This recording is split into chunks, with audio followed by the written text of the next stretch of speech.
একটা কথা কিন্তু আজকে বলতেই হবে যে অন্যকে ছোট করে কিন্তু কেউ কোনোদিন বড় হতে পারে না। আর কারা মানুষকে ছোট করে জানো? যার নিজের ভেতরে কিছু থাকে না তারাই কিন্তু অপরকে ছোট করে। আর যাকে বারবার ছোট করে দেখানোর চেষ্টা করা হয় সে মানুষটা কিন্তু ছোট নয়, বরং সে কিন্তু উন্নতি করছে।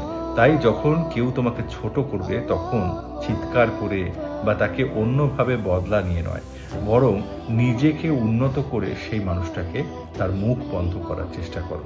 তোমাকে থামানোর জন্য অনেকে চেষ্টা করবে, কিন্তু তুমি থামবে না। মাথা নিচু করে নয়, চুপ থেকে নিজের পথে নিজেকে উন্নত করে এগিয়ে চলো। একদিন দেখবে সবাই চুপ করে যাবে, আর তুমি তোমার কাজ দিয়ে সবাইকে চুপ করিয়ে